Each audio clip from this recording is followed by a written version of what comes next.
કાંકરેજ તાલુકાના દેવદરબાર જાગીર મઠ ખાતે થળી જાગીર મઠના મામલે કાંકરેજ જાગીરદાર રાજપૂત સમાજની ચિંતન બેઠક યોજાઈ। મળતી માહિતી પ્રમાણે કાંકરેજ તાલુકાના જાગીરદાર રાજપૂત સમાજની ગુરુગાદી એવા દેવદરબાર જાગીર મઠ ખાતે સમગ્ર રાજપૂત સમાજના 1008 મહંત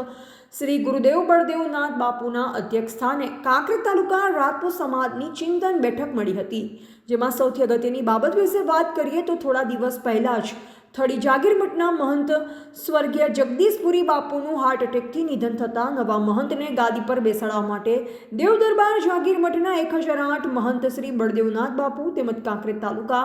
જાગીરદાર રાજપૂત સમાજના અગ્રણીઓ, યુવાનો અને બ્રાહ્મણ પંડિતો દ્વારા વિધિ વિધાન મુજબ જૂના ઇતિહાસ પ્રમાણે નવા મહંત તરીકે શ્રી શંકરપુરીને નવા ગાદીપતિ તરીકે બિરાજમાન કરવામાં આવ્યા હતા, જેમાં દસનામ ગોસ્વામી સમાજ દ્વારા 1008 શંકરપુરી બાપુનો વિરોધ કરીને નવા મહંત તરીકે સ્વર્ગીય આત્મા બ્રહ્મલીન મહંત જગદીશપુરીના ભત્રીજા અંકિતપુરીને મઠની બહાર ગોસ્વામી સમાજ દ્વારા ચાદર વિધિ કરવામાં આવી હતી, જેમાં મામલો ગરમાયો અને પોલીસનો બંદોબસ્ત ગોઠવવામાં આવ્યો હતો।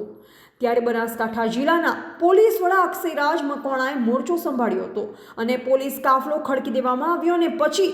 એસઆરપીની પણ મદદ લેવામાં આવી છે। જોકે અત્યારે પણ થળી જાગીર મઠ ખાતે લોખંડી બંદોબસ્ત વચ્ચે કોઈ પણ વ્યક્તિને મઠમાં પ્રવેશ આપવામાં આવતો નથી। જોકે મહિલા દર્શનાર્થીઓ અને નાના બાળકોને મંદિરમાં દર્શન કરવા જવા દેવામાં આવે છે, ત્યારે હવે કોઈ પણ અનિચ્છનીય ઘટના ન બને અને એકબીજા પક્ષ આમને સામને ન આવે તે અંગે બનાસકાંઠા જિલ્લા પોલીસની બાજ નજર રહેશે, જેને આજે દિવસો વીતી ગયા છતાં હજુ સુધી મામલો થાળે પડ્યો નથી। ત્યારે હવે કાંકરેજ તાલુકા જાગીરદાર રાજપૂત સમાજની ગુરુગાદી એવા દેવદરબાર જાગીર મઠ ખાતે શ્રી 1008 મહંત શ્રી બળદેવનાથ બાપુના અધ્યક્ષસ્થાને ચિંતન બેઠક મળી હતી, જેમાં સૌથી અગત્યની બાબત વિશે વાત કરીએ તો કાંકરેજ નેપાળના રાજાના રાજકુંવર અણઘડના શ્રી ઓગળના સંપ્રદાયનો 450 વર્ષ જૂનો ઇતિહાસ લખાયેલ છે। રાણી અહલ્યાબાઈ એક તોપ પર થળી જાગીર મઠ ખાતે ભેટ આપવામાં આવી, જે આજે પણ મોજૂદ છે। ત્યારે હવે કોઈ પણ મઠ ખાતે કાંકરેજ તાલુકા જાગીરદાર રાજપૂત સમાજ દ્વારા નવા મહંતની ચાદર વિધિ કરવામાં આવે છે, જેમાં થરા રાજી પરિવારના પૃથ્વીરાજસિંહ વાઘેલાએ અને કાંકરેજ તાલુકા જાગીરદાર સમાજના પ્રમુખ કરણસિંહ છત્રસિંહ વાઘેલા, ઉપપ્રમુખ વીડી વાઘેલા, સુખદેવસિંહ સોઢા, બનાસકાંઠા મહાકાલ સેના પ્રમુખ શૈલેન્દ્રસિંહ વાઘેલા, કાંકરેજ તાલુકા યુવા રાજપૂત જાગીરદાર કેળવણી મંડળના પ્રમુખ પુનુભા વાઘેલા અને કર્મચારી મહામંડળના પૂર્વ પ્રમુખ ગાંડાજી વાઘેલા, વિષ્ણુભા વાઘેલા, પૂર્વ સરપંચ ઉબરી સરપંચ જાલુભા વાઘેલા સહિત હરગોવનભાઈ સિરવાડાના પૂર્વ સરપંચ કરસનભાઈ જોશી, હંસપુરી ગોસ્વામી, મોટી સંખ્યામાં રાજપૂત સમાજના અગ્રણીઓ, યુવાઓ ખાસ કરી ઉપસ્થિત રહ્યા અને હવે નક્કી કરવામાં આવ્યું છે કે થળી જાગીર મઠના નવા 1008 મહંત શ્રી શંકરપુરી કાયદેસરના મહંત તરીકે સ્થાપિત કરવામાં આવ્યા છે અને હવે એ જ રહેશે તેવું દેવદરબાર જાગીર મઠના મહંત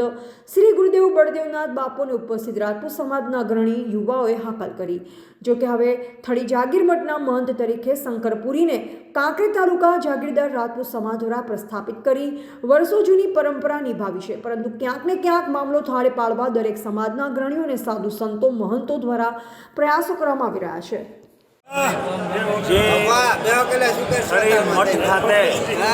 આપણા જગદીશપુરી બાપુ દેવ થયા અને જે ત્યાં આપણા બળદેવનાથ બાપુ દેવદરબાર દ્વારા અને સમગ્ર કાંકરેજ તાલુકાના જાગીરદાર સમાજ દ્વારા મહંત શ્રી શંકરપુરી બાપુની મહંત તરીકે ચાદર ઓઢાડી અને નિમણૂક કરી એ પરંપરાગત જે આ મઠની છે એ રીતે જ કરવામાં આવી છે। આ મઠની પરંપરાગત 500 વર્ષ જૂની અમારા બારોટ પાસે ઇતિહાસ છે કે જ્યારે પણ થળી મઠની અંદર મહંત દેવલોક પામે ત્યારે દેવદરબાર મઠથી મહંત પધારે અને કાંકરેજ તાલુકા અને થરા દ્વારા જે જાગીરદાર સમાજ છે એ ત્યાં આવી અને જે યોગ્ય લાગે એવા એમના શિષ્ય હોય અથવા શિષ્ય ના હોય તો દેવદરબારથી શિષ્ય લાવી અને ત્યાં મહંત તરીકે બેસાડી શકાય છે, એવી પરંપરાગત છે। એ જ રીતે અમે પરંપરાગત રીતે જ મહંત ત્યાં બેસાડ્યા છે। જે ગોસ્વામી સમાજ દ્વારા બાપુ ઉપર આક્ષેપ કરવામાં આવ્યા છે કે ખોટી રીતે મહંત બેસાડ્યો છે, એ બિલકુલ નિંદનીય છે। એમણે જે અંકિતપુરીને બારે રોડ ઉપર રાખી અને તિલકને ગાદીને ચાદર ઉડાડી છે, બિલકુલ ખોટી વસ્તુ છે કે આવું બની જ ના શકે। આ કોઈ ગોસ્વામી સમાજની પરંપરાગત ગાદી છે જ નહીં. આમાં જે પણ મહંત થઈ ગયા એ અલગ અલગ સમાજના થઈ ગયા છે. અને મહંત એટલે એમાં કોઈ સમાજ આવતો નથી. મહંત એટલે એ મહંત જ કહેવાય. એ બાપજી હોય એટલે એને અમે મહંત તરીકે સારું વ્યક્તિત્વ ધરાવતા હોય એટલે એમને મહંત તરીકે અમે નિમણૂક આપવાનો હક અમારા જાગીરદાર સમાજનો અને દેવ દરબારનો જ છે. રિપોર્ટર ઇન્દ્રસિંહ વાઘેલા, કાંકરેજ.